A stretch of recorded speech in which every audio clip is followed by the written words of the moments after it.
empezamos a resolver dudas particulares. Les adelanto un poco, no se desesperen si es como un poco tedioso esta parte teórica. Lo que estábamos comentándoles es que entre más agilicemos esta parte de tener bueno, las herramientas de cultivo, ya sean los kits o que ustedes mismos adquieran o ya tengan su lugar de trabajo, pues más rápido vamos a empezar con las prácticas. Vamos a empezar desde la práctica de germinación, de semilla, y todo esto desde la primer parte, desde la primer práctica, para que pues vayan aplicando toda la teoría. Entonces, pues si ya igual también pueden empezar ya a ver qué kits de cultivo quieren o ya los que ya tengan adquirido su kit ya no lo hagan saber, pues para empezar ya a trabajar en la parte práctica y ya empezarle a dar agilidad a su plan de trabajo. Bueno, este bloque 4 vamos a ver el riego óptimo y el proceso de cosecha. Ahorita yo les voy a dar la parte del riego. Bueno, como todo esto lo vamos a ir viendo también aplicado, quiero que vayan viendo qué tipo de riego es el que ustedes van a implementar, cuál a corto tiempo vamos a implementar o cuál ya a largos plazos ustedes quieren llegar a tener cuando ya se llegue el proceso de regulación. Entonces, ahorita pues vamos a ir viendo las diferentes metodologías y los diferentes parámetros. De todas maneras, toda la parte teórica que viene en las presentaciones, ustedes las van a tener para cuando surjan dudas en el momento de estar haciendo las prácticas, tengan acceso a toda esta información, a todos los parámetros. Entonces, todo lo tengan bien sistematizado y a la mejor ahorita logren aprender lo que más puedan y no se saturen. Todas las partes ya, como les decía, técnicas y de datos duros, pues las van a tener aquí a la mano en la presentación.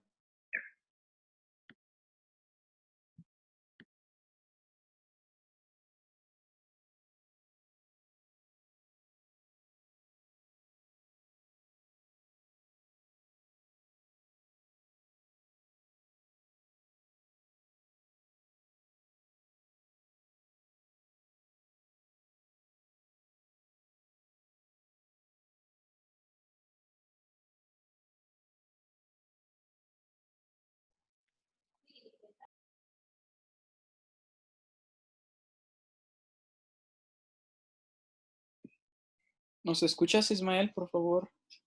No sé si silenciaste tu audio. Hola, buenas tardes.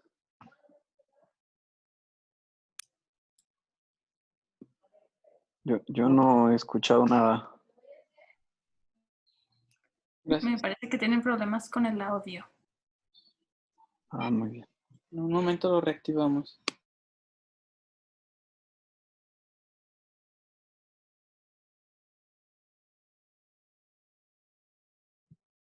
Ya, listo, perdón. ¿Listo? ¿Se escucha? Entonces no escucharon nada, ¿verdad? Ya te escuchamos.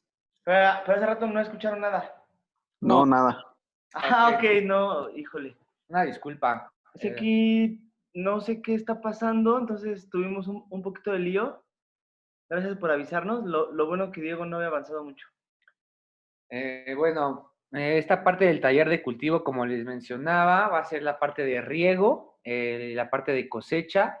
Les mencionaba un poco que no se desesperen con la parte de las prácticas. Estamos, bueno, entre más rápido tengamos, bueno, ustedes tengan los kits, van a empezar las prácticas, para ir la parte de la asesoría con la plataforma digital la vamos a ir utilizando para en el momento en que ustedes tengan dudas de la práctica, en ese momento irlo resolviendo y como ya se platicó hace rato con un tallerista en particular, pues ir resolviendo las dudas para bueno, las dudas muy particulares y que ustedes ya vayan, pues ahora sí que ya empezando con las prácticas para que esta parte teórica no se les haga difícil, no se saturen.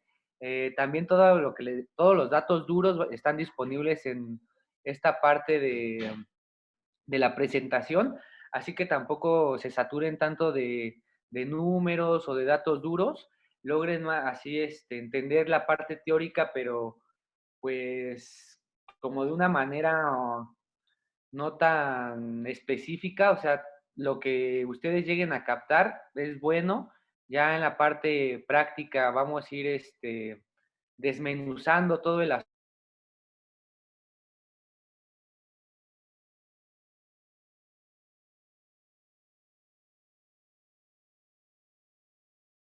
pero al final de cuentas, toda la parte teórica sí es importante que la tengan para que pues en su emprendimiento pues tengan el conocimiento de todo el proceso productivo y también se sepan toda la parte conceptual para pues lograr así un mejor entendimiento de todo.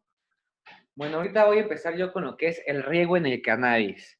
¿Cuál es su importancia? ¿En qué radica? ¿Cuáles son los controles? ¿Sus beneficios? Aquí este pequeño esquema que hice nos está hablando como de toda una globalidad que tienen los sistemas de riegos aplicados al cultivo de cannabis. Por un lado, en el lado izquierdo empezamos con toda nuestra parte técnica, todos nuestros técnicos, nuestros profesionales que van a estar en la parte de nuestros cultivos, tomándonos los datos de temperatura, de humedad, de los porcentajes de filtración, toda esta parametría que ahorita vamos a ir hablando. Bueno, una parte importante son nuestros técnicos, en este momento pues ustedes.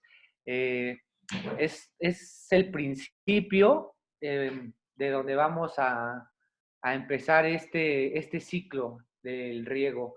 Otra parte importante, pues son toda la instrumentaria, ¿no? Que ya existe para nosotros determinar esos parámetros, ¿no? Existen formas muy tradicionales para detectar estos parámetros que van como desde aspectos visuales, aspectos sensitivos, pero no hay nada mejor que nosotros mismos tener nuestras propias herramientas. Realmente no son caras, hay este tipo de paquetes que pues ya desde 1,500, 2,000 pesos llegas a tener un buen equipo de marca para los diferentes parámetros como humedad, electroconductividad, salinidad, que van a ser muy importantes. Entonces, la parte de pues de los insumos tecnológicos es una parte sumamente importante porque esta parte nos va a ayudar a tener mejoramientos, implementos y desarrollos. Aquí en la parte inferior pueden ver un mejoramiento en sistemas verticales. Esto pues se da a través de los datos recopilados de nuestros técnicos, a través de toda la instrumentaria necesaria. Estas dos partes nos van a ayudar a implementar estas mejoras y a tener los procesos de automatización.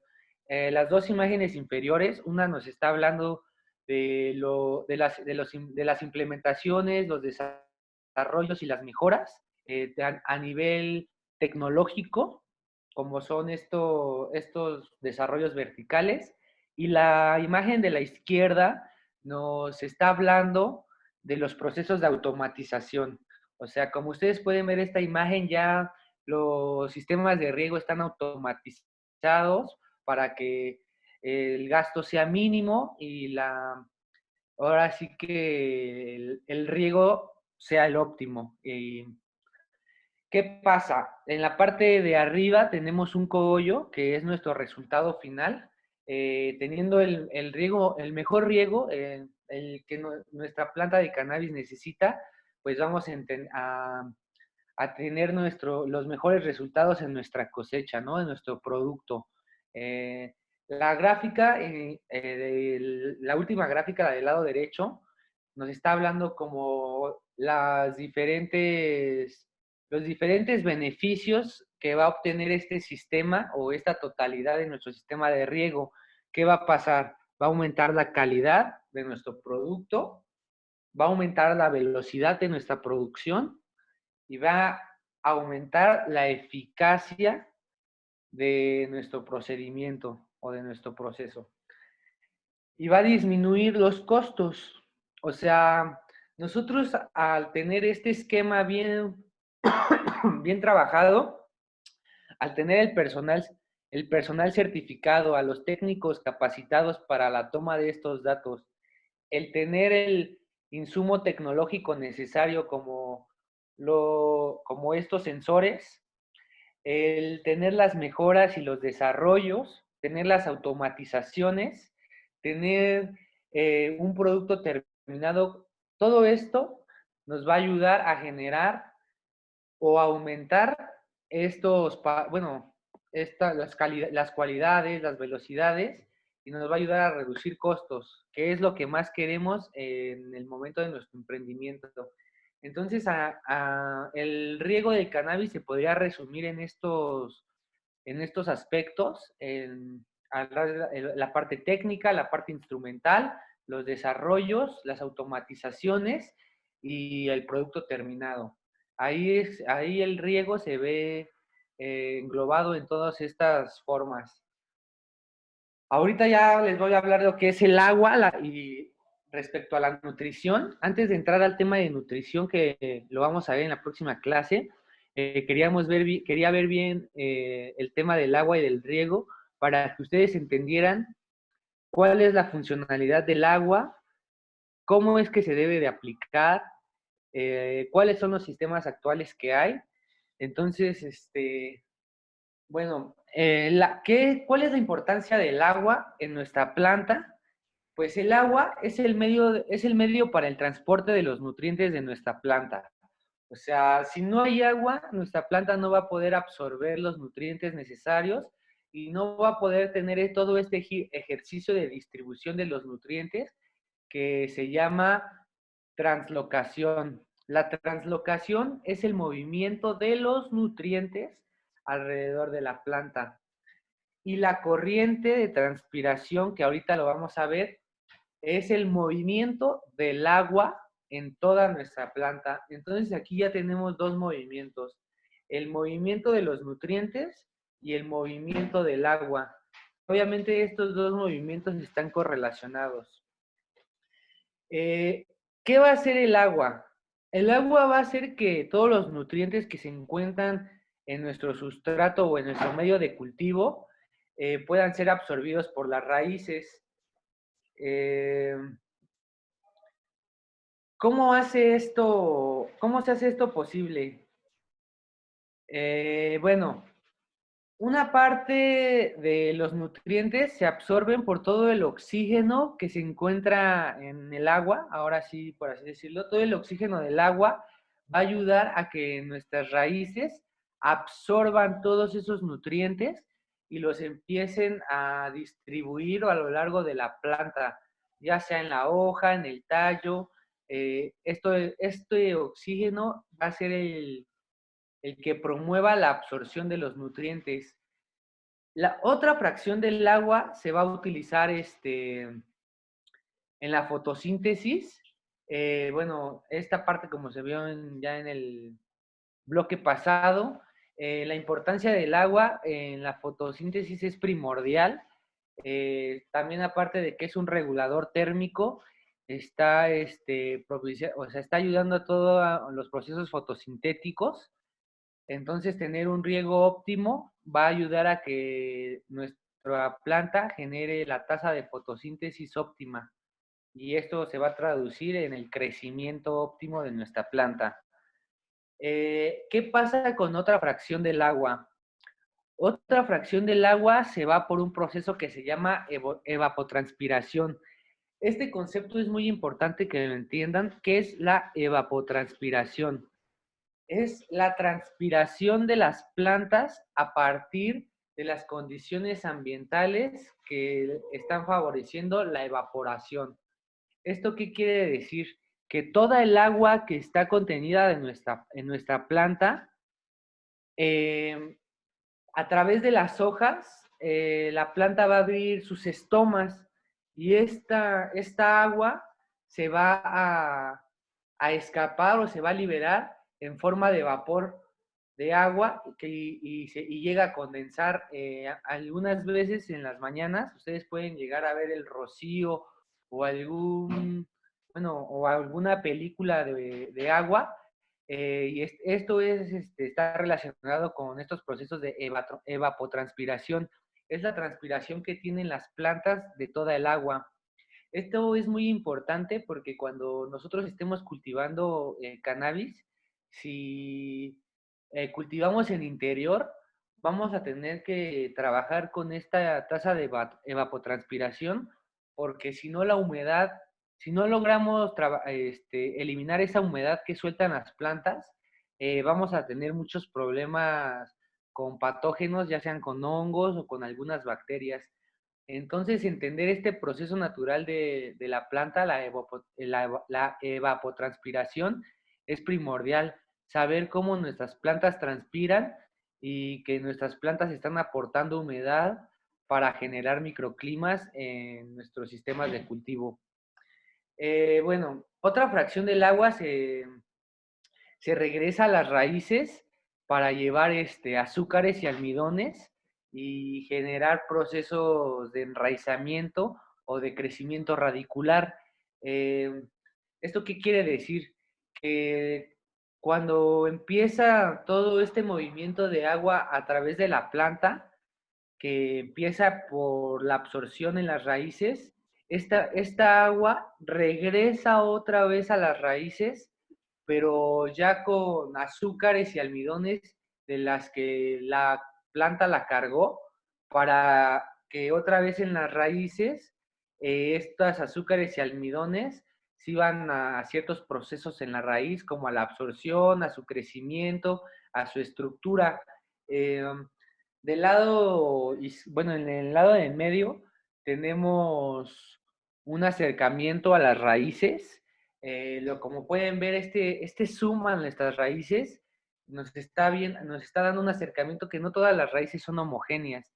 Hay raíces más grandes, raíces delgadas, hay pequeñas raíces dentro de las raíces grandes, hay ciertas raíces que tienen como pelitos, hay otras que son más lisas. Entonces vemos que nuestro sistema radicular está conformado por diferentes tipos de raíces. Ahorita nos vamos a concentrar un poco en las que son las raíces capilares microscópicas, que son estas raíces pequeñas con pelitos. O sea, estas raíces que ustedes llegan a ver así chiquititas como pelitos dentro de las raíces más grandes, son estas raíces capilares microscópicas. Estas raíces son muy pequeñas y son sumamente delicadas, pero son muy importantes porque justamente son las que van a estar dando el proceso de absorción de los nutrientes. Las raíces más grandes están dando estructura y le están dando como sostén a la planta, al sustrato. Pero las raíces capilares, estas raíces son las que están absorbiendo los nutrientes. Estas raíces siempre, obviamente nosotros no las podemos ver, pero estas raíces nosotros siempre las tenemos que tener húmedas, siempre las tenemos que tener protegidas de la abrasión. Si ustedes cuando ven o cuando quieran cultivar, nunca vayan a cultivar en macetas que sean translúcidas. O sea, proteger a nuestras raíces de la abrasión, ¿qué quiere decir? Nuestras raíces son fotosensibles. ¿Qué quiere decir? Que la luz solar les afecta. Entonces, nosotros protegerlas de la luz y de la abrasión solar, pues va a ayudar a mejorar el proceso de absorción nutrimental de nuestras raíces, ya sea de agua o de nutrientes en el suelo. También tenemos que proteger a nuestras raíces de oscilaciones térmicas. ¿Qué es una oscilación térmica? Cambios en la temperatura muy bruscos. Que en la mañana tengamos, no sé, unos 5 grados centígrados y que de repente cambie a, no sé, a 18, 20 grados centígrados. Esas oscilaciones térmicas nos van a dañar nuestras raíces capilares, y van a hacer que nuestra planta empiece a tener ciertas deficiencias en la absorción de agua y en la de nutrientes. La absorción de nutrientes empieza en las raíces capilares, entonces por eso es sumamente importante tener un sistema radicular fuerte, grande, eh, porque justamente es a través de este sistema de raíces que cambia o que fluye a todo nuestro sistema vascular de nuestra planta, a nuestros tallos, a nuestras hojas, a nuestras flores. Entonces nosotros tenemos como cultivadores que tener sistemas de raíces fuertes. En la parte de nutrición y bioestimuladores vamos a hablar un poco de los hongos benéficos para las raíces, las llamadas micorrizas, micorrizas benéficas. Vamos a hablar un poco de cómo estas micorrizas son bioestimuladores en las plantas para tener mayor nutrición y para tener mejores sistemas radiculares, y cómo hay diferentes tipos de micorrizas. Aquí en la imagen alcanzamos a ver un poquito como ese halo blanco que se hace en la raíz. Ese halo blanco es la micorriza. Eh, Hay micorrizas exógenas y endógenas. Esta micorriza de esta película es una micorriza exógena porque su estructura va por fuera de la raíz, por así decirlo, y las estructuras endógenas entran a la raíz y están ahí trabajando a nivel celular esas micorrizas, por lo cual no las podemos casi ver, son microscópicas. Bueno, vamos a pasar a la siguiente página con la calidad del agua. ¿Cuál es la mejor calidad del agua para el cultivo de cannabis? Bueno, tenemos que hay un parámetro en el agua que es la dureza del agua. Esta dureza del agua se mide por la concentración de calcio y de magnesio sobre mililitros, o sea, la concentración que tienen sobre nuestra solución o nuestra agua. Eh, por eso les decía o les recalcaba la importancia de nuestros instrumentos, para que no crean que esta parte es muy técnica, sino ya actualmente la tecnología nos ayuda a resolver estos pasos. Realmente nada más el muestreo es introducir estos pequeños instrumentos que veíamos en las fotos en el agua, y automáticamente nos sueltan el parámetro. Ya nosotros nada más con saber cuáles son los parámetros establecidos, ya nosotros podemos hacer el trabajo y reducir así los costos y maximizar así la producción. No es necesario que nos metamos en cuestiones de cálculo, entonces simplemente con la ayuda de la tecnología vamos a tener los mejores resultados. ¿Cuál es la dureza óptima del agua para el cultivo de cannabis? Bueno, este parámetro habla de que entre 100 y 150 miligramos por litro. 100 o 150 miligramos de calcio y de magnesio por litro. Ahorita vamos a hablar un poco de por qué el calcio y el magnesio y por qué las sales, pero vamos a ir controlando en el agua esta parte, esta dureza del agua. Nosotros vamos a trabajar con agua dura, por así decirlo, para que vayan un poco relacionando los términos, ¿no? El agua dura son aguas con alto contenido de calcio y magnesio. Nuestra planta absorbe mucho calcio y mucho magnesio, entonces realmente no vamos a tener ningún problemita en ese sentido. El único problema que vamos a presentar con el calcio y el magnesio va a ser pues el depósito que llegue a haber de estos minerales, de estas sales, en nuestro sustrato, porque bueno, ahorita lo vamos a ir viendo poco a poco, pero estas sales, estos minerales se llegan a depositar en nuestra tierra, en nuestro sustrato, y ya ahí vamos a tener altos contenidos, los cuales ya van a empezar a causar algún problema. También, ¿qué vamos a ver en nuestra agua? El cloruro de sodio. Bueno, los cloros y los sodios, bueno, el cloro y el sodio, los cloruros, son de suma importancia, ya que van a presentar deficiencias o mejoramientos en nuestros procesos de absorción de nutrientes. El bajo contenido de sodio eh, se ha visto que ayuda a las deficiencias de potasio. ¿Esto qué quiere decir? Que en suelos con un déficit de potasio, aguas con bajo contenido de sodio van a ayudar a reponer esta deficiencia. Entonces, cuando nosotros tengamos un sustrato o una solución baja en potasio, podemos contrarrestar esta deficiencia con agua con bajo contenido en sodio. ¿Por qué con bajo contenido en sodio?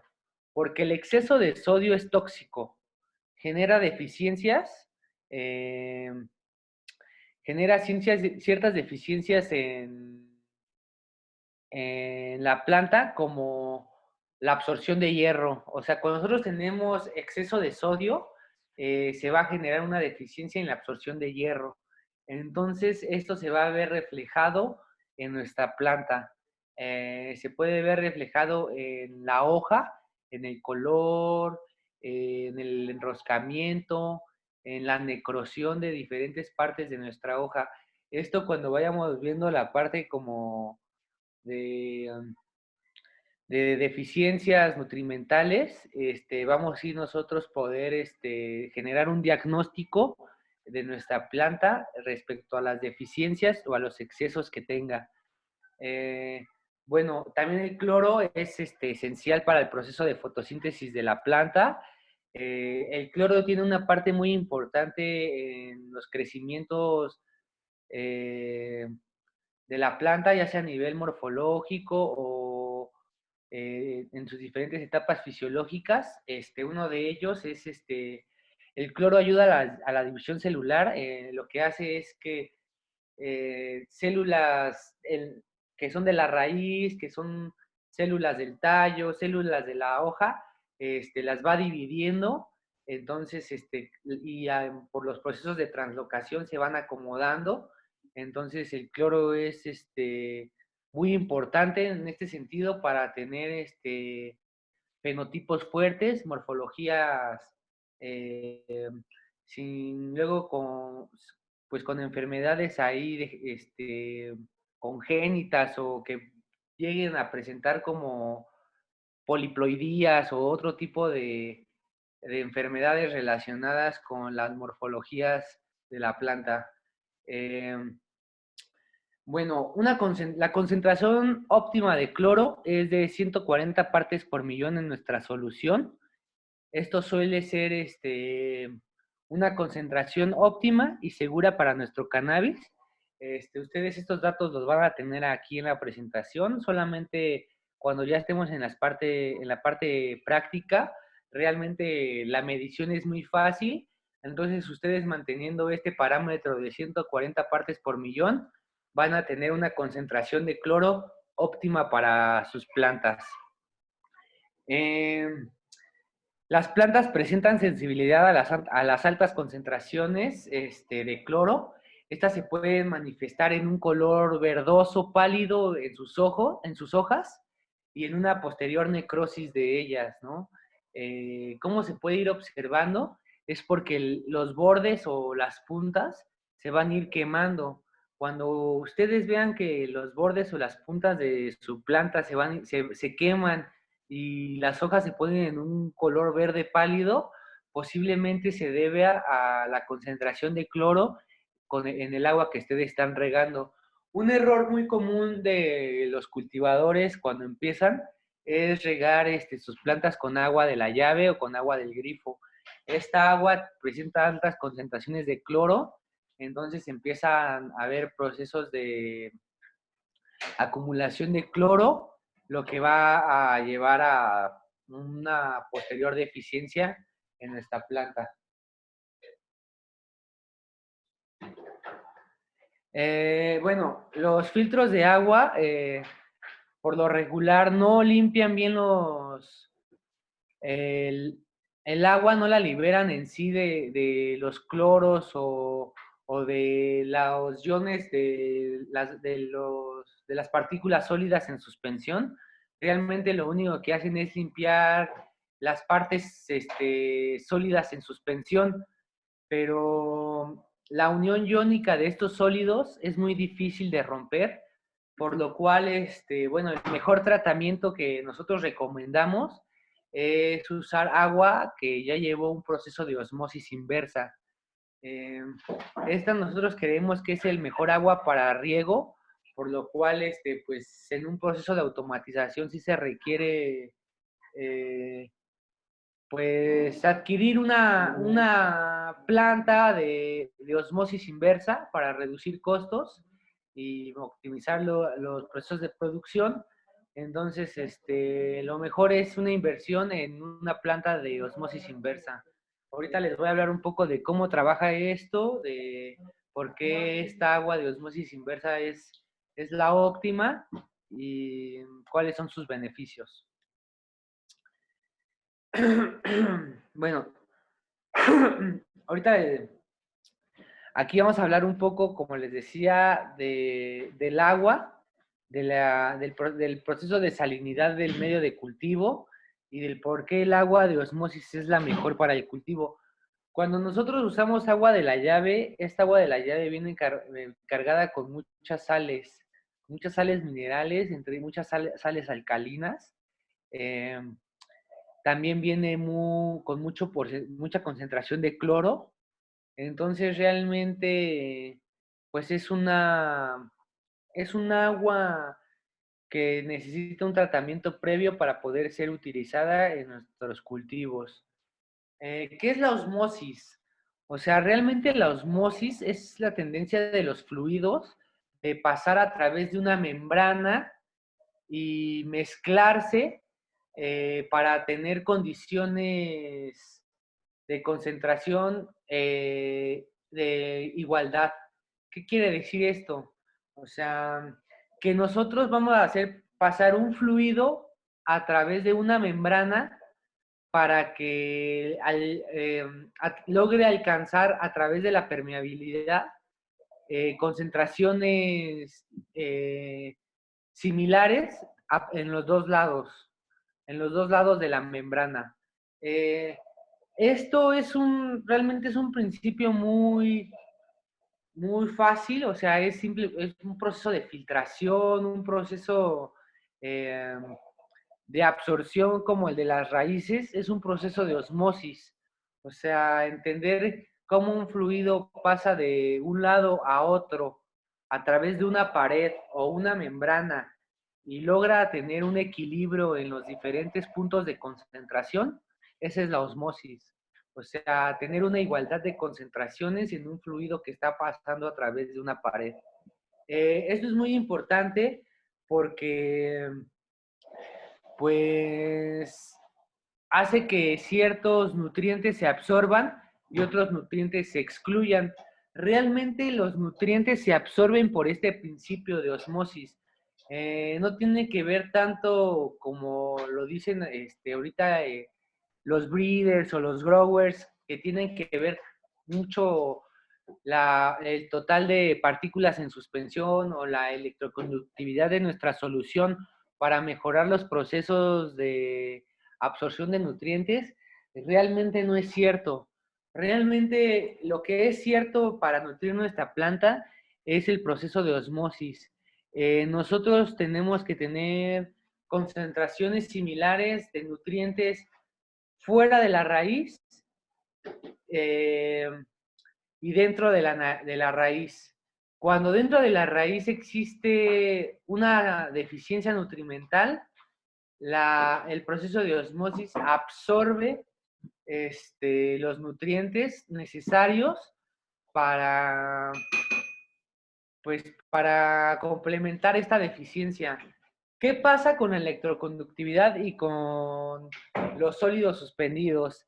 El agua, que es la que mueve a los nutrientes en toda nuestra planta, esa sí depende de la electroconductividad.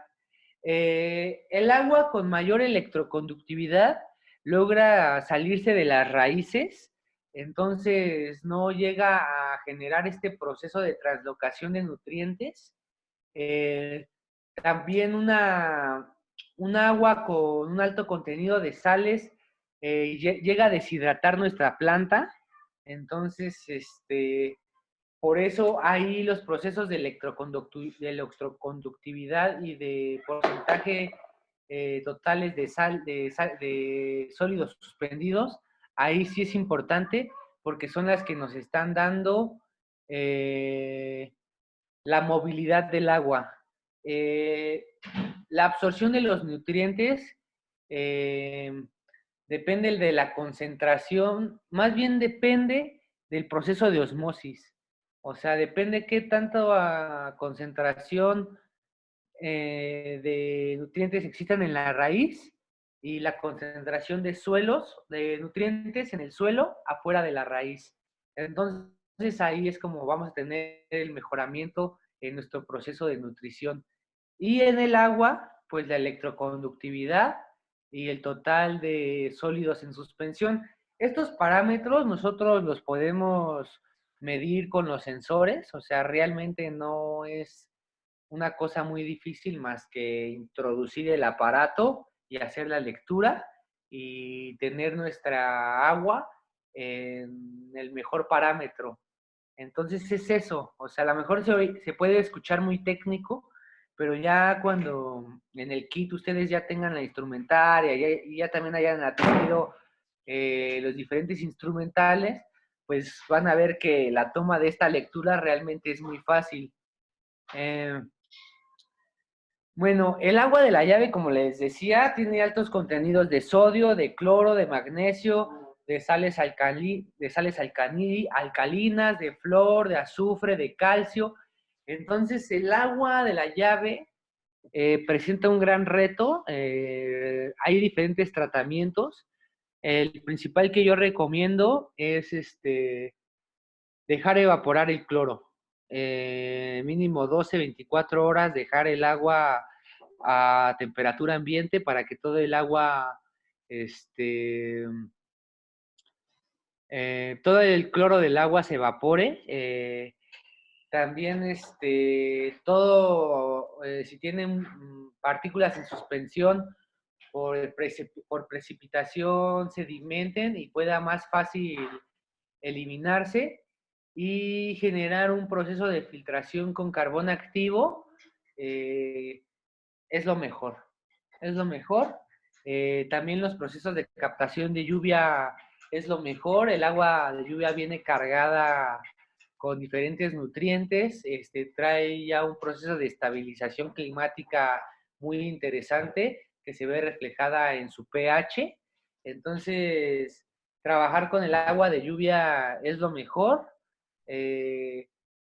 Y bueno, el agua del grifo, darle este tratamiento de bajo costo y ya después a lo mejor con la instrumentaria generar los parámetros y completar a lo mejor alguna deficiencia que llegue a presentar.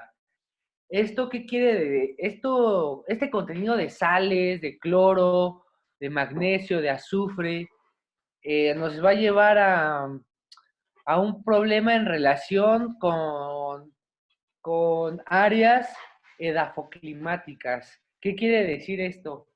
Nosotros, depende del área en donde vamos a estar, nuestro suelo va a tener un tratamiento particular para el cultivo de cannabis.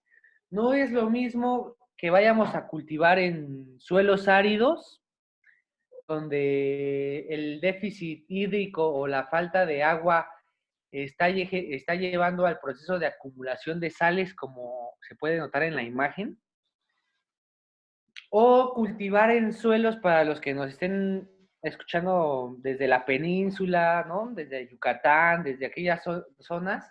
Si alguien está interesado en trabajar en esos suelos son suelos con muchos carbonatos de calcio, los cuales también se les tiene que dar un tratamiento, se les tiene que bajar la parte alcalina. Realmente nosotros cuando trabajamos con suelos hiperalcalinos o alcalinos, hay que darles un tratamiento para el mejoramiento del proceso de absorción de nutrientes. Esta imagen es un suelo en el norte bueno, en la zona del Bajío. Esta zona es una zona climática un poco fuerte en el sentido donde hay pues lapsos muy áridos, ¿no? A lo largo del año. Todas estas grietas que se forman se están formando por un proceso de extracción y de compresión que tienen las arcillas del suelo, y por este proceso de capilaridad que le da el suelo a través de sus poros, todas las sales o todos los carbonatos suben a la superficie y van generando estas costras. Esto es bien importante controlarlo también a nivel de cultivo casero, porque si nosotros regamos con un agua muy, con alto contenido de sales minerales, a la larga se nos va a formar una costra de sales arriba de nuestro sustrato, y esto va a afectar en la capacidad de filtración de nuestro sustrato, nuestra capacidad de electroconductividad y diferentes parámetros que en la parte del suelo lo vamos a ir viendo. Entonces, controlar la salinidad del agua es muy importante para evitar la salinidad del medio de cultivo. El agua la podemos pues estabilizar si tiene como un déficit de cloro, también la podemos estabilizar agregándole un poco de sal de mesa, como lo veíamos, menos de 140 partes por millón. Esto evitará lo que nosotros le llamamos la clorosis foliar, ¿no? O sea, evitará una saturación de cloro en las hojas, lo que hace que frene el crecimiento. En este proceso de clorosis floreal no permite que tenga el proceso fotosintético óptimo y que los desarrollos fisiológicos de la planta se detengan. Entonces, tener a 140 partes por millón nuestra agua es lo óptimo. 140 partes por millón de cloro es lo ideal para el cultivo de cannabis. El cloro también acidifica el suelo. Entonces, pues, como yo les mencionaba, evaporar el cloro que tiene nuestra agua, dejándola reposar a temperatura ambiente 12-24 horas, sería lo mejor. El agua salina, como les mencionaba, bloquea la absorción de nutrientes a más de 300 partes por millón. Baja la capacidad de absorción de nutrientes. Entonces, cuando nosotros midamos la salinidad de nuestra agua, tenemos que estar dentro de este rango. Menos de 140 partes por millón de cloro y menos de 300 partes por millón de sales, de salinidad del agua. ¿Cómo se puede compensar la deficiencia? Pues agregándole nutrientes también al agua. Cuando nosotros veamos que porque la vamos a dejar reposar, esta deficiencia nutrimental exista, podemos agregar nutrientes comerciales, nitrógeno, fósforo, magnesio, al agua. Esto pues, realmente nada más es como un proceso preventivo por si llegáramos a tener ciertas deficiencias, podemos corregirlas con con nutrientes en el agua. Entonces, en la parte de nutrición, vamos a ir viendo cómo identificar estas deficiencias nutrimentales o estos excesos. Como les mencionaba, pues las sales disueltas se acumulan.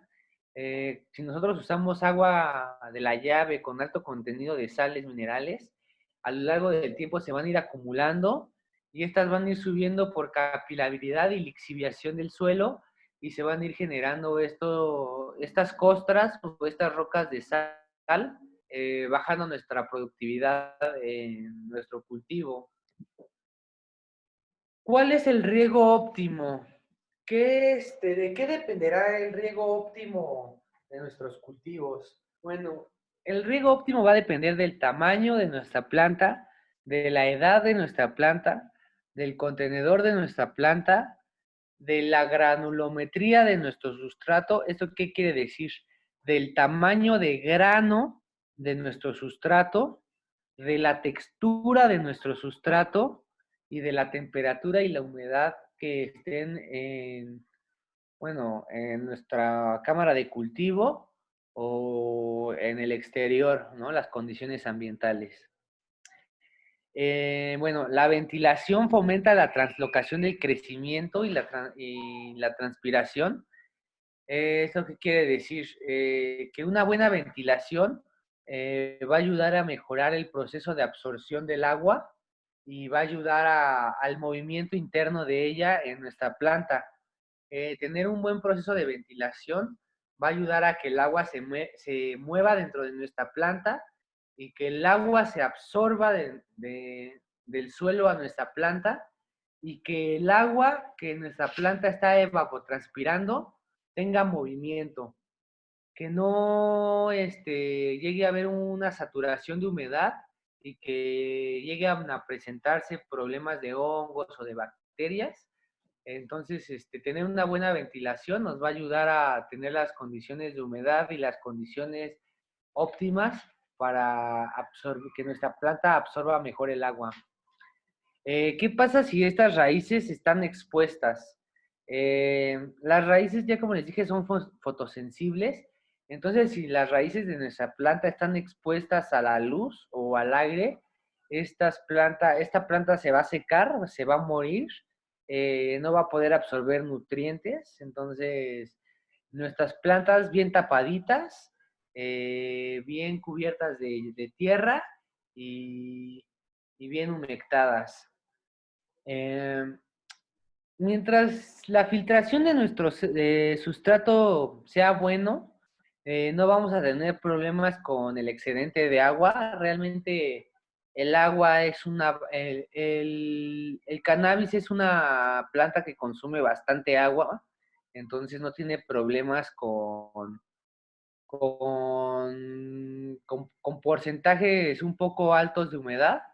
Entonces, mientras nosotros tengamos un sustrato con buena filtración, no vamos a tener ningún problema.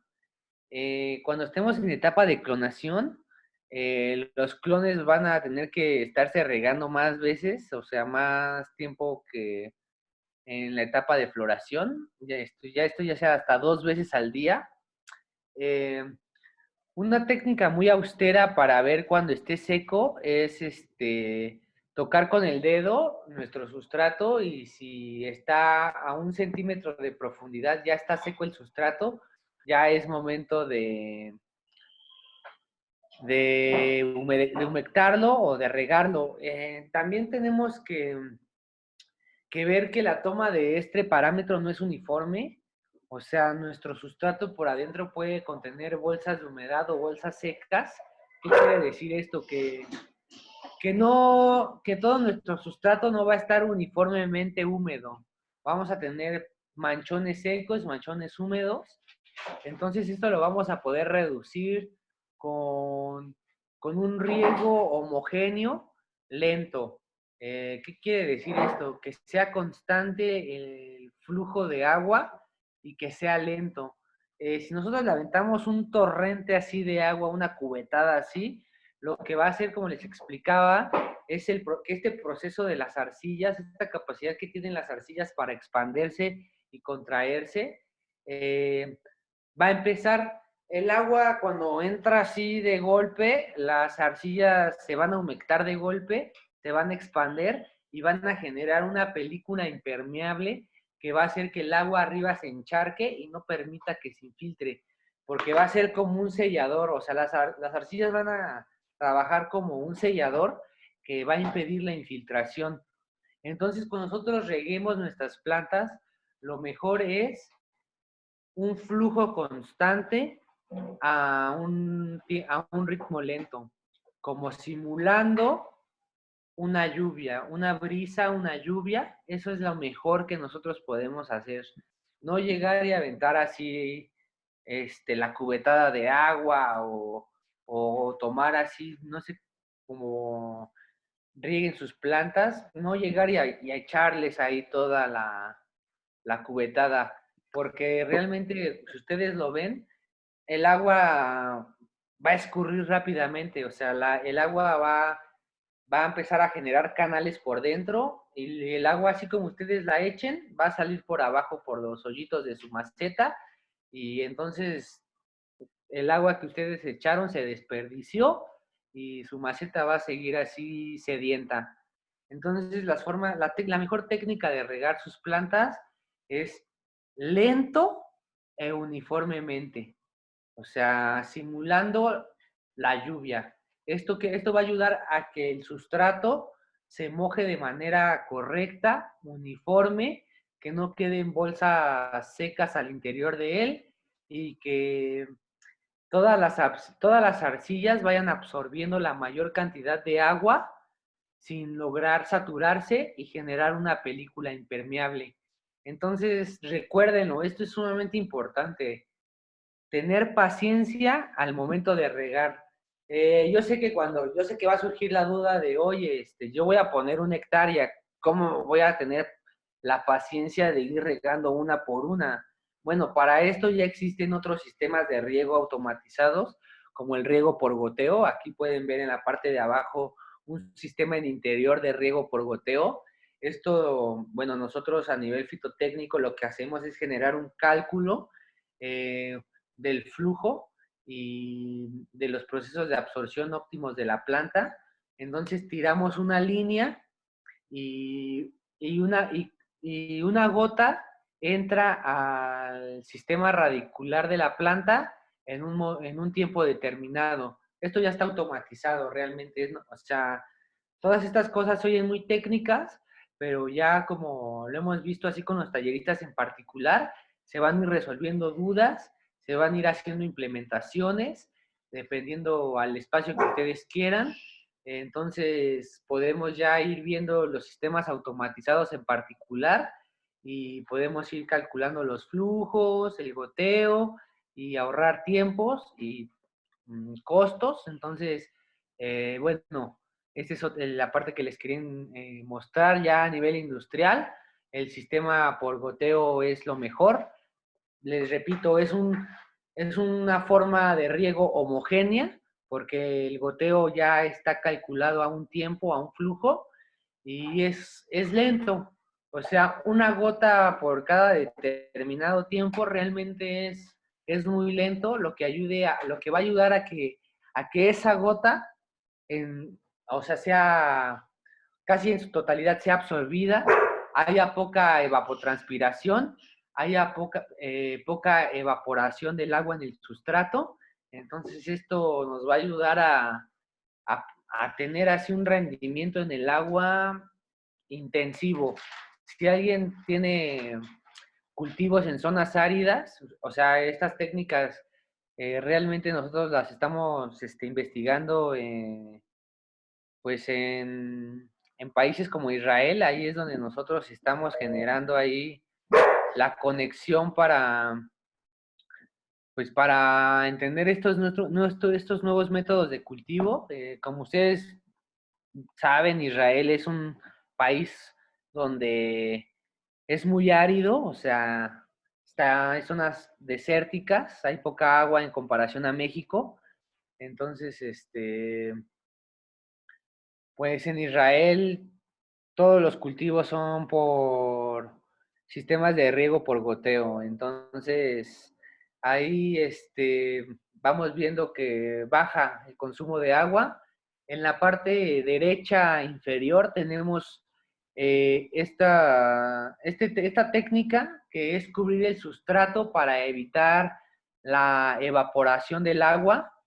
Entonces, esta película, lo que va a hacer esta geomembrana, va a ayudar a reducir el índice de evaporación del suelo. Esto por abajo van unas mangueras que van o sea, dando el riego por goteo, y la geomembrana va reduciendo el índice de evaporación y mantiene el sustrato a una temperatura homogénea y con una constante de humedad que va a ser aprovechada por la planta y tener así niveles óptimos de producción. Hace rato estábamos hablando con un tallerista y pues nos externaba la duda de las formas de los cultivos en exterior. Bueno, este sistema es muy interesante en sistemas de exterior. Nos va a ayudar a reducir el costo por agua. No sé, se me hace de las mejores implementaciones que hay. Entonces, como ustedes pueden ver ahí, quitando un poco lo que el invernadero y las luces de arriba, estos sistemas en exterior están dando buenos resultados, están dando condiciones favorables para el crecimiento de la planta y están dando alto rendimiento. Eh,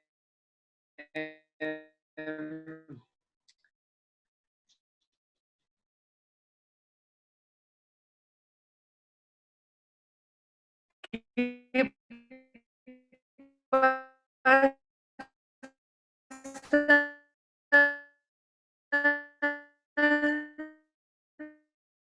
No, es para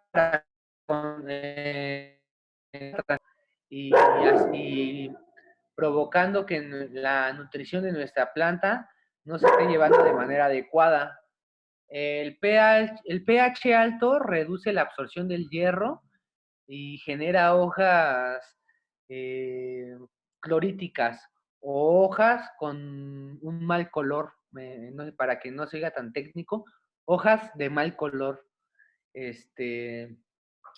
Pues realmente todo esto se puede solucionar con una buena agua y con un buen sustrato y con todos nuestros instrumentos de medición bien calibrados para que nosotros vayamos jugando ahí con los parámetros.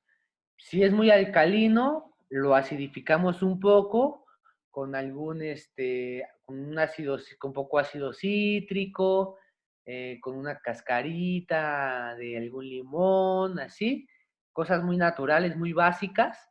Y si está muy ácido, pues lo alcalinizamos, le podemos poner poquitas sales minerales, sal comestible, etcétera, sal de mar, y con nuestros instrumentos, pues lo vamos a dejar al rango óptimo de partes por millón.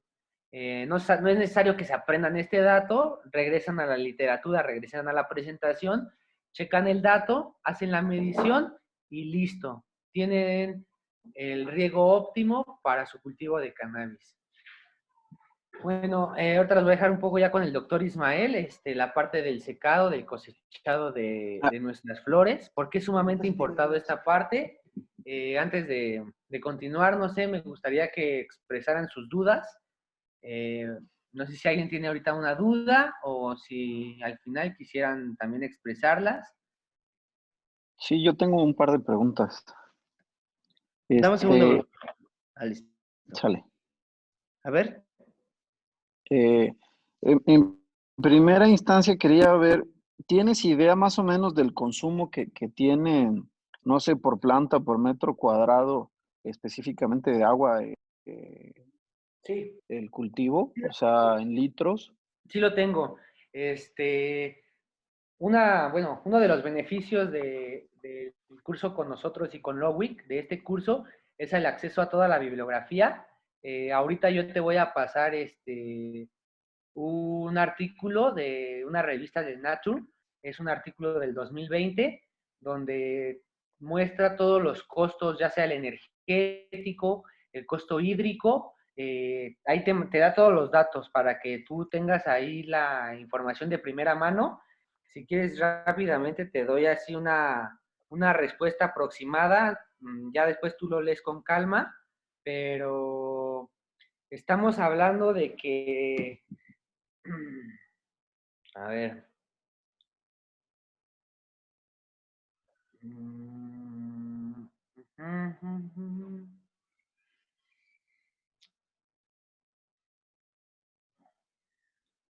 se habla de que de litros en un cultivo de interior,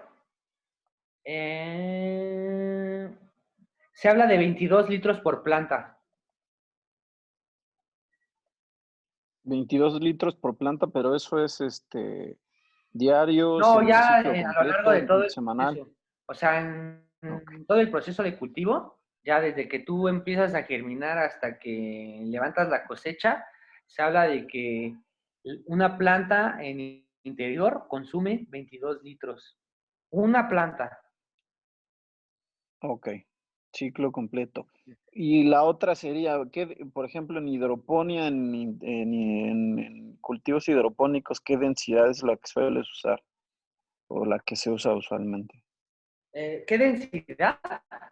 ¿O Sí, qué? de plantas, sí. O sea, número de plantas por metro cuadrado Ah, o por se área. Bueno, depende de qué sistema hidropónico vayas a meter.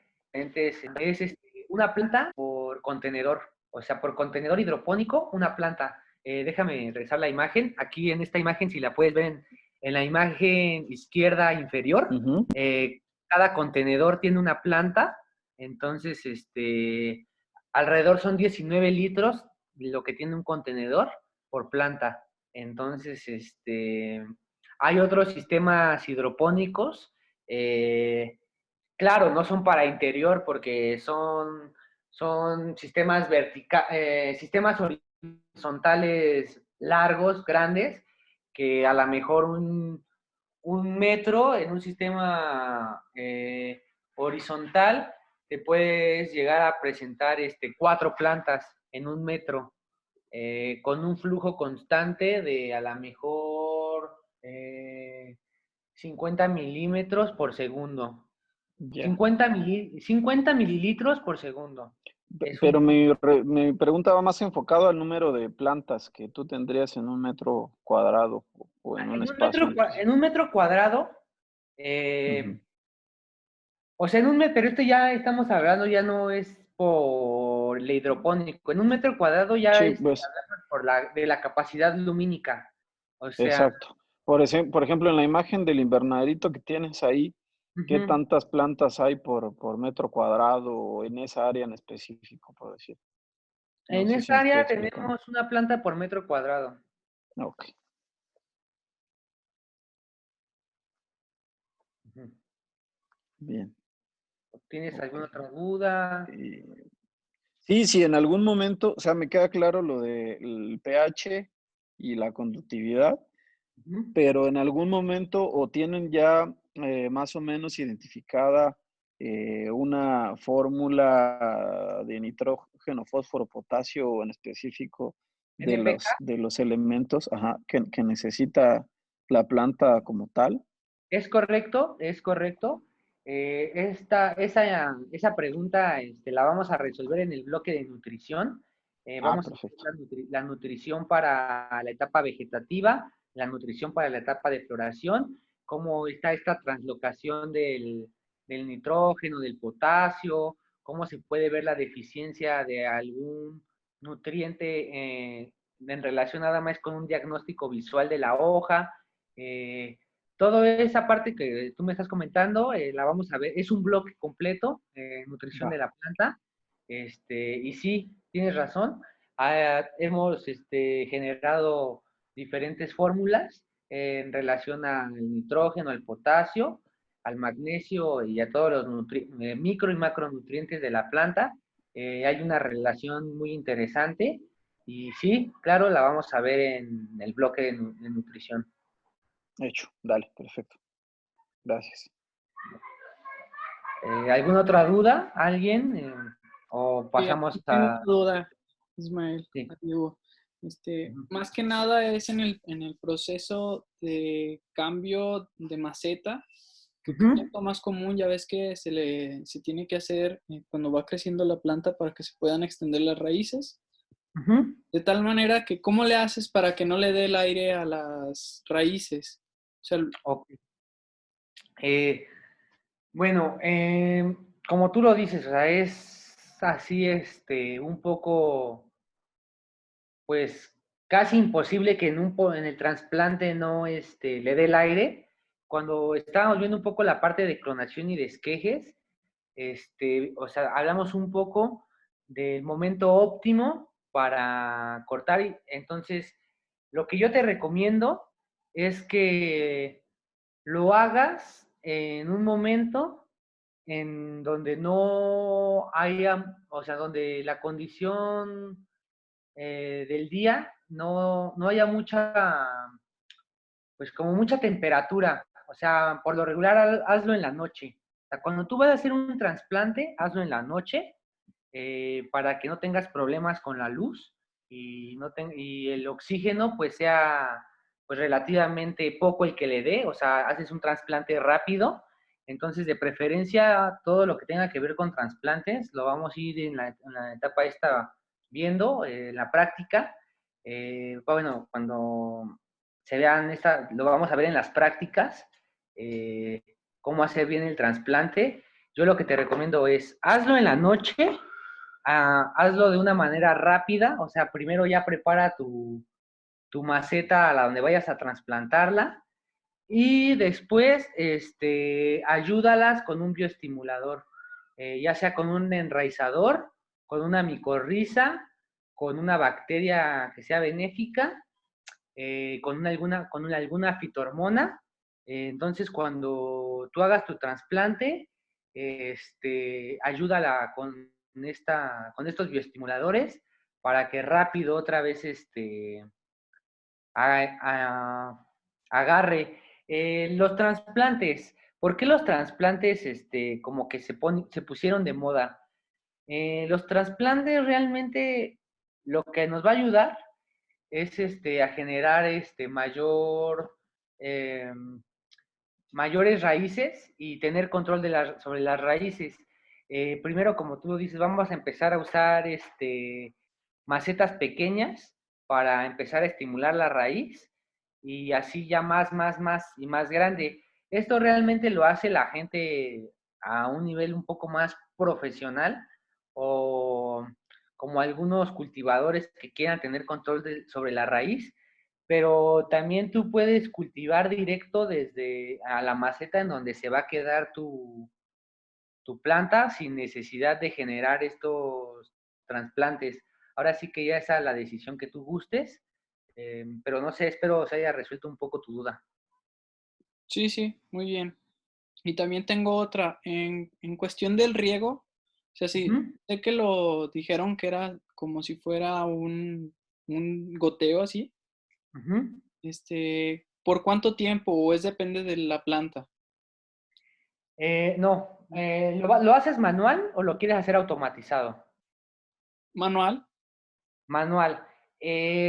Pues manual, realmente, pues no, o sea, vamos a usar ponle, si tú tienes una maceta de 19 litros, vamos a usar el 10%, o sea, 1.9 de la cantidad de agua. Eh, es una regla muy básica, también lo puedes hacer como visualmente, o sea, tú cargas, no sé, como tu recipiente donde vayas a regar, ya sea tu regadera, ya es que vienen unas regaderas así de jardinería, la cargas y a una constante, como si lloviera, la dejas caer, le dejas caer todo el litro y esperas el tiempo de filtración. Si tú ves que por abajo tarda tiempo en filtrarse el agua, en salir, es que tu riego ha sido correcto. Entonces, ahí ese tiempo en el que tú estás vaciando el agua es correcto. Si tú llegas a notar que rápido el agua se te está encharcando abajo de tu maceta, ya la estás poniendo muy rápido o, o a lo mejor todavía tu sustrato está muy húmedo.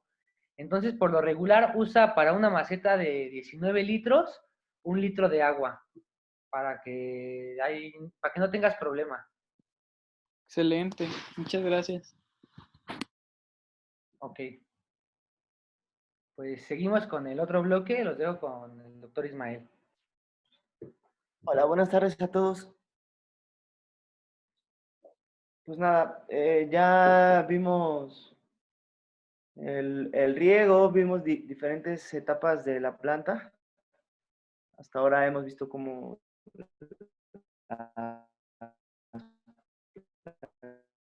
plantas pueden crecer. Entonces, una vez que la presa y que no se polinizó y que están grandes y que están bien nutridas, pues entonces tenemos el tiempo de cosechar las flores. Este momento es muy importante y tenemos que saber el momento exacto en el que se deben de cosechar las flores. Ustedes recuerdan que hablamos anteriormente sobre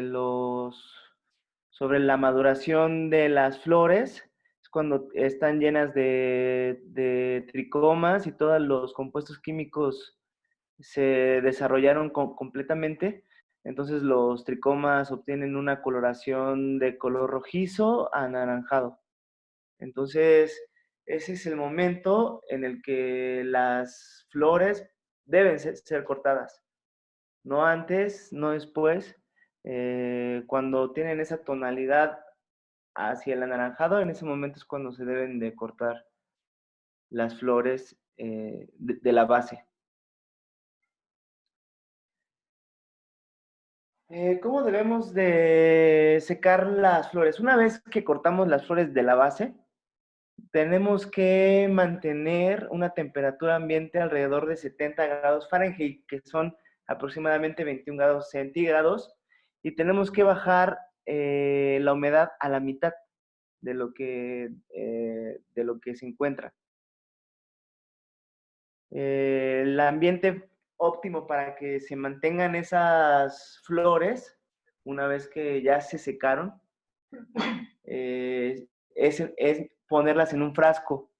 Y en el frasco se van a terminar digamos, de madurar completamente. Cuando las cortamos tienen un punto de maduración, pero después, con el tiempo, los compuestos químicos que están dentro de las flores siguen, digamos, un ciclo. Como ustedes pueden observar, y de lo que ya hemos hablado anteriormente, es que muchas partes de la planta son fotosensibles. No solamente las raíces, sino que en este punto, en donde ya se cosecharon las flores, también se convierten en flores que son fotosensibles. La luz va a estar incidiendo en la maduración y en la transformación física de los compuestos químicos que están dentro de los tricomas. Entonces, eso es a lo que llamamos curado, es mantener la flor con sus compuestos óptimos. ¿Ok? Entonces, el secado como el curado van de la mano. Ahorita voy a seguir hablándoles sobre el secado y después vamos a retomar el curado. Entonces, el curado también tiene que mantenerse aproximadamente a 21 grados centígrados y no puede bajar la humedad de 58 a 65%. Se tienen que mantener y es muy importante que tengan un instrumento de medición de humedad para que ustedes puedan controlar estos parámetros. Entonces, se sabe que de 58 a 65% de humedad es lo óptimo. Si se pasa, se pudre. Y si se seca de más, entonces pierde los aromas y pierde los sabores. Entonces, en ese punto ustedes también tienen que tener mucho cuidado en medir las condiciones y necesitan instrumentos para eso. En este caso, la humedad se mide con un higrómetro. Es muy fácil de conseguir y bueno, pero sí es importante que tengan uno. ¿Cuáles son las ventajas de un buen secado? Se descompone la clorofila, mejora drásticamente el sabor, suavidad de los cogollos. O sea, son unos cogollos bonitos, suaves, olorosos, que desde que lo hueles, pues dices, se te antoja, ¿no? En el caso de los que fuman por recreación. Y en el caso de los que usan para médica, pues bueno, están las condiciones adecuadas de los compuestos que se usan.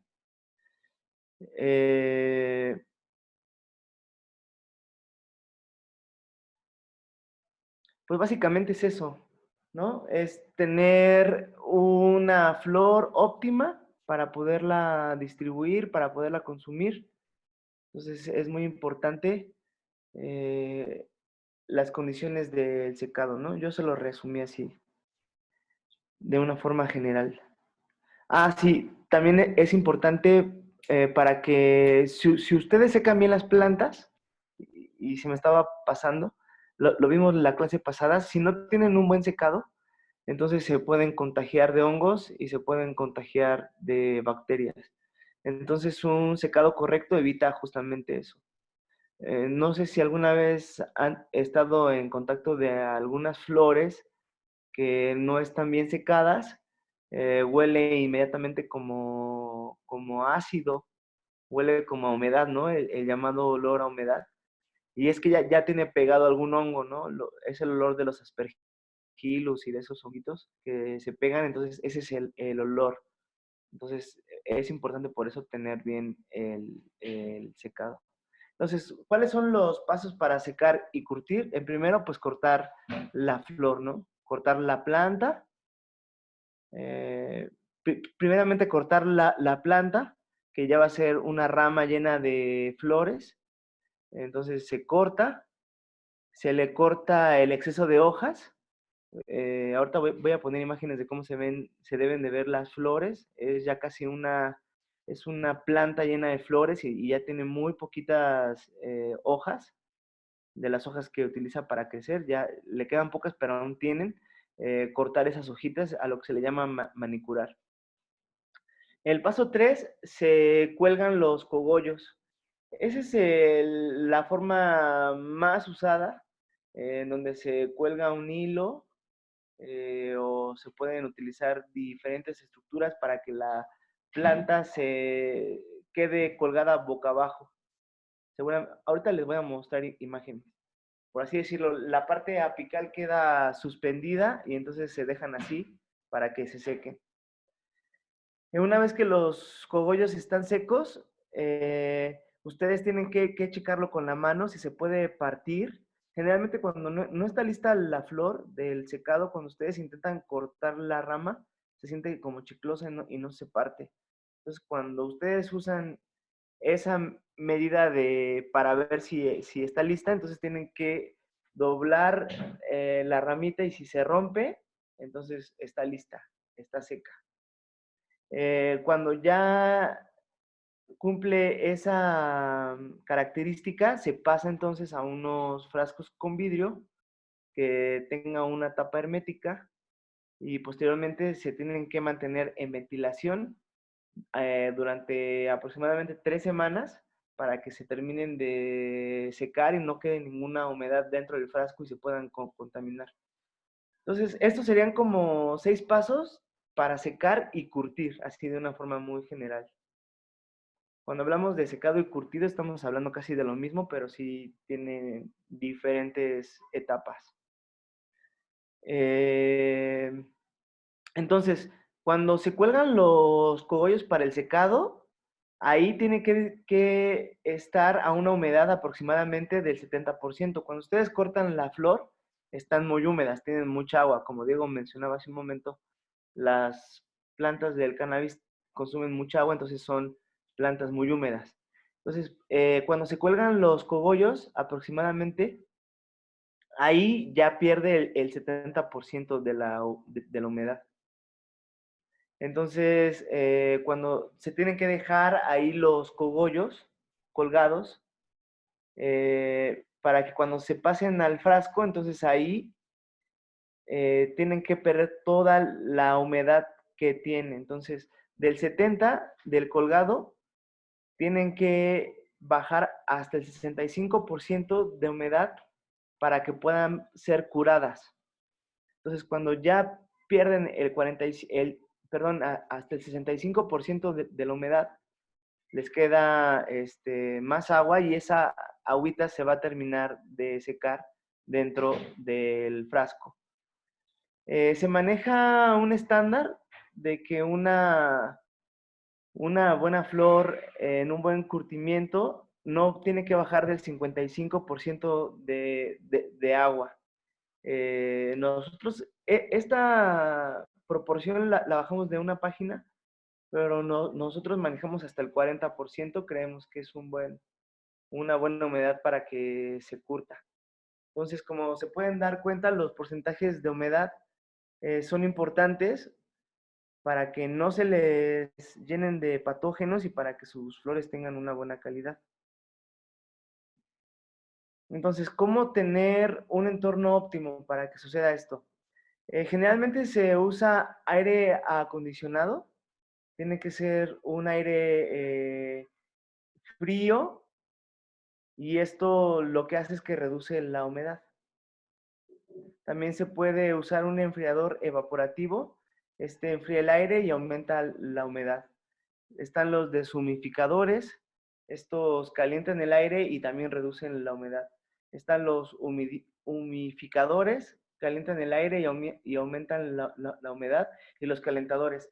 Lo ideal y lo óptimo es que haya una corriente de aire y que se controle la temperatura para que esto pueda estar pues, teniendo un excelente resultado. Entonces, hay diferentes métodos para adaptar el entorno y puedan ustedes secar sus flores. ¿Y qué es lo que ustedes recomiendan? ¿O la combinación de alguno o uno en específico? Pues nosotros, dependiendo de las condiciones, ¿sabes? O sea, todo esto tiene que ver con dependiendo de qué tipo de cultivo estés utilizando.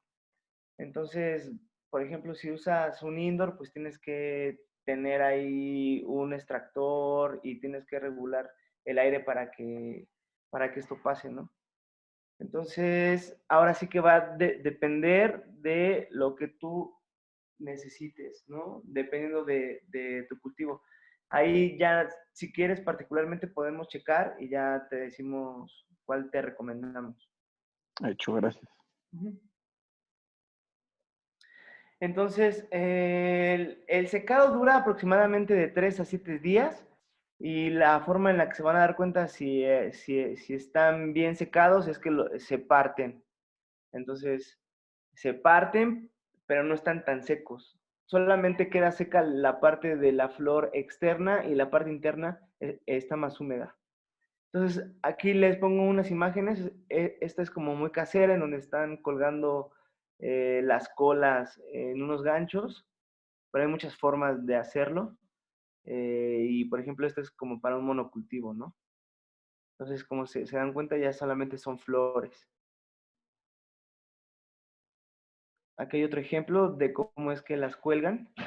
Eh, Dependiendo de la cantidad y dependiendo del tipo de cultivo que utilicen, pues ya ustedes pueden adaptar en algún sitio la forma en la que ustedes cuelguen sus plantas. Otra forma es que hay unos secadores que son como unas mallas con diferentes pisos y tienen un ventilador y entonces también se puede usar. El manicureo, ¿no? Pues es cortar las hojas que quedan,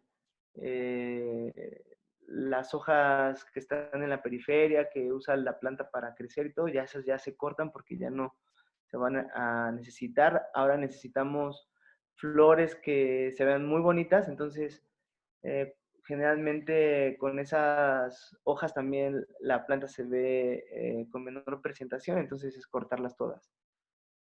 Y de hecho, pues hubo mucho trabajo en Estados Unidos para personas que se dedicaban justamente a esto, a manicurar, y bueno, pues les pagaban para cortar muchísimas flores. Seguramente todos conocemos a alguien que hizo eso en Estados Unidos.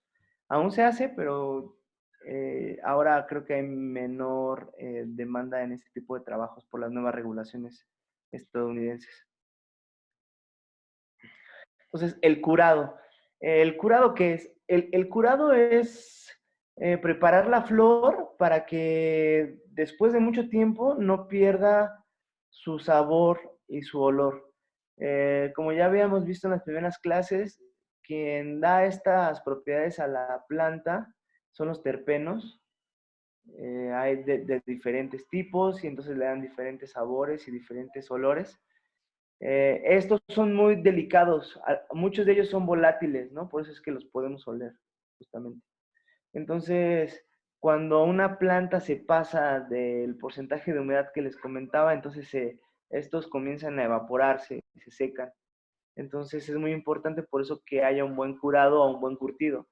Es la misma palabra se usa. Entonces, la definición de curado es eso, conservar las propiedades de la flor, su olor y su sabor. Entonces, como les comentaba hace un momento, cuando no se tiene un buen curado, entonces nuestros cannabinoides se transforman en otros. ¿Por qué? Por la luz, por el oxígeno. Entonces es importante por eso que mantengan a sus plantas en oscuridad. Tampoco es necesario exagerar, pero sí es evitar que les dé directamente el sol, porque eso provoca que, por ejemplo, el TH, que a lo mejor es importante para alguna razón en sus producciones, pues se les va a convertir en CBN. Entonces ya pierde la calidad entonces esa flor. El TH tiene propiedades psicoactivas, entonces con la luz y con la oxidación del ambiente, entonces se convierte en CBN y en vez de tener propiedades psicoactivas, entonces ahora da sueño, ¿no? Por ejemplo, entonces pues ya se pasó el curado de la flor, entonces ya no sabe bien. Entonces, como les mencionaba hace un momento, los compuestos químicos que están dentro de los tricomas, por acción del oxígeno y de la luz, entonces se transforman en otros. Entonces, por eso, cuando ustedes tienen su flor todavía en los frascos, cuando tienen su flor, se siguen transformando estos cannabinoides, ¿no? Se siguen transformando, se siguen madurando. Entonces, es importante que ustedes lo sepan para que tengan mucho cuidado en el secado y en el almacenamiento. Entonces, si ustedes igual no tienen cuidado de agarrar sus flores, pues entonces rompen los tricomas y todo eso. Entonces, se tiene que tener mucho cuidado para tener flores de buena calidad. Esta imagen solamente representa cómo es que, por ejemplo, a partir del CBG, pues se derivan todos los compuestos y durante ese momento de curado se siguen madurando, ¿no? Los diferentes cannabinoides, pero también está esta reacción en donde tienen el THC, el delta 9 THC, que por acción de oxidación o también de la luz puede sufrir se puede haber una descarboxilación o perder oxígenos y entonces lo transforma en otro cannabinoide. Si es delta 8, pues está muy bien porque tiene buenos efectos, pero el CBN pues tiene, digamos que efectos no tan deseables, que es como somnolencia. Pero bueno, si quieren utilizarlo entonces para hacer un extracto que los ayude a dormir, pues entonces dejan que se seque bien la planta, y entonces ahora sí hacen el extracto para tener CBN. Todo depende de para qué necesiten, ¿no? Sus plantas. Gracias por marcar el... Entonces, el curado. El curado ya estrictamente es cuando se pasa a los frascos, ¿ok? Entonces, No deben de saturar sus frascos con las flores secas. Tienen que dejar un espacio para que pues terminen, se puede evaporar bien el agua. Entonces, ¿cuál es la forma? Se tiene que poner en los frascos, se debe de mantener a 26 grados centígrados, se debe de también tener una humedad constante de 55-56%, entonces se debe airear una vez al día durante una semana. Durante la segunda semana se airea cada tercer día, un día sí y un día no, y para la tercera semana se airea una vez nada más, ¿sí? Entonces, la primera semana, una vez al día, la segunda semana cada tercer día, y la tercera semana una vez al día. Esa es como una forma ya mecanizada para que se pueda curar bien dentro de los frascos. Se debe de guardar en ambientes donde no les dé mucho la luz. Claro, esto no es para que se exagere, pero si ustedes controlan eso es muy bueno. Y bueno, si ustedes además, posteriormente de que se cura, la meten a una bolsa en donde no le pegue el oxígeno, o sea, una bolsa al vacío, entonces se pueden mantener hasta 2 años con buen sabor y buena potencia. Entonces, como ustedes se pueden dar cuenta, es algo muy sencillo, pero que hay que tomar en cuenta para tener flores de buena calidad. Entonces, esto es una parte de la producción, o sea, en Estados Unidos tienen alas, tienen en las granjas, tienen los lugares en donde se hace todo esto y se tiene que hacer con mucho cuidado para que tengan una buena calidad. Entre mejor calidad tengan, pues entonces va a ser mejor su producto y van a tener pues mejores ventas. Entonces aquí, por ejemplo, ¿cuál es la diferencia de una flor bien curada y una que no se curó bien?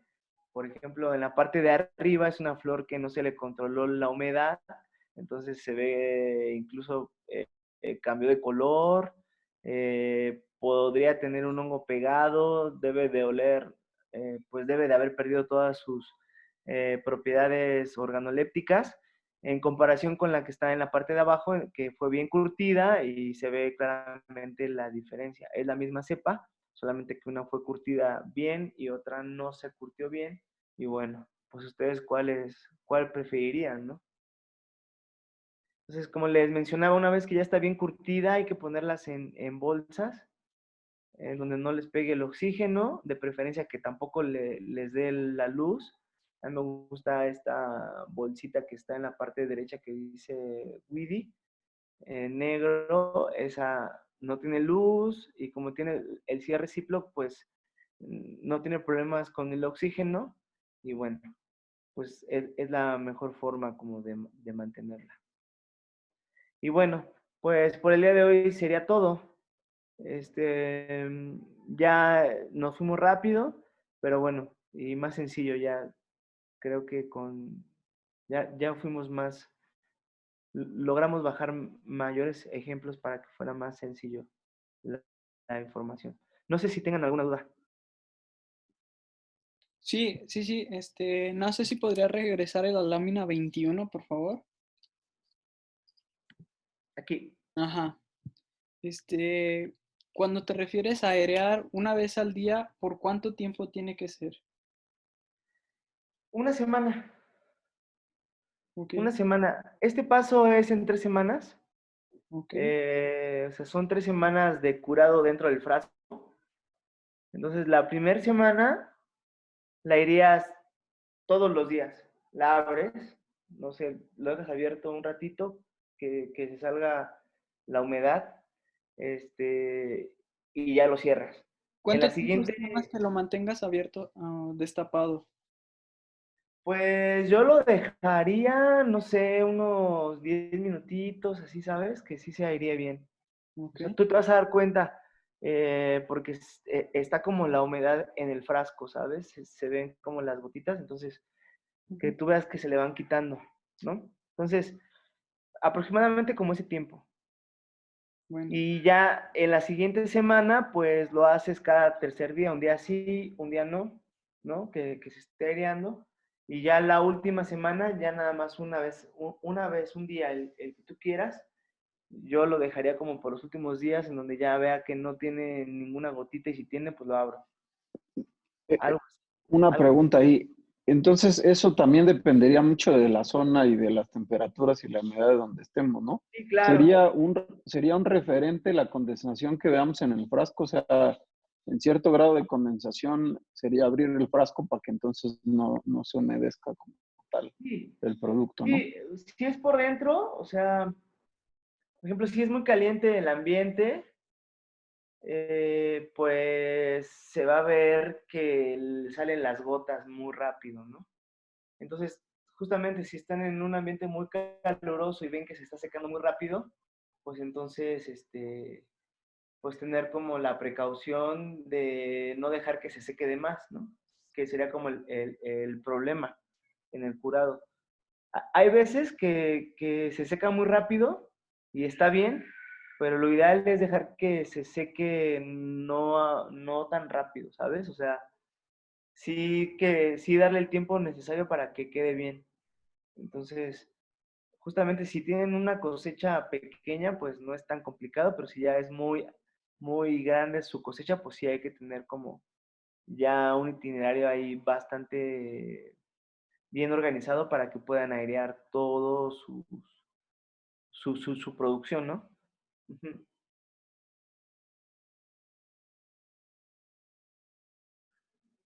¿Alguna otra duda? Pregunten esa oportunidad. A los que planean tener una farmacia, pues se acaban de decirles el método. Creo que en la lámina 19 lo explicaste muy bien, ¿no? Sí. Sí, bueno, sí, nada más es que esto está pasando dentro de la planta, ¿no? Entre más se madura, se están ahí transformando los compuestos aún dentro del tricoma, entonces es importante que ustedes tengan mucho cuidado. Entonces, ya una vez sabiendo esto y teniendo la importancia, al menos ya van a tener el cuidado ahora, si tienen algunas plantas o si tienen generalmente flores, pues cuidar justamente eso para que les duren más, ¿no? Así es. Ujú. Pues si tienen alguna duda, pues coméntenla ahorita, porque luego, No, pues por el WhatsApp nos comunicamos hoy con Rafa. Fue un gusto de verdad platicar con él y saber todas sus inquietudes. Este, Nos encantaría conocerlos a todos. Si hay oportunidad y les gusta la idea, podríamos comunicarnos con ustedes. Tenemos los números. Entonces, digo, ahí también podemos platicar un rato más o menos de lo que ustedes necesitan, y pues la idea es reforzar como todo esto. A lo mejor todavía muchos no están cultivando, pero bueno, yo tampoco le veo ninguna limitación. Cuando tengan sus kits y todo, pues se acercan a nosotros y nosotros siempre estamos como con mucho gusto de trabajar en estos temas. Entonces, pues a lo mejor no sé, que nos comuniquemos en algún momento con alguno de ustedes y ya ahí les vamos a mandar un mensajito personal y digo, si tampoco quieren o pueden, pues no hay ningún problema. muy bien, buena dinámica. Bueno, Entonces, hasta aquí dejamos de sí, grabar. Gracias. pues muchísimas gracias. Fue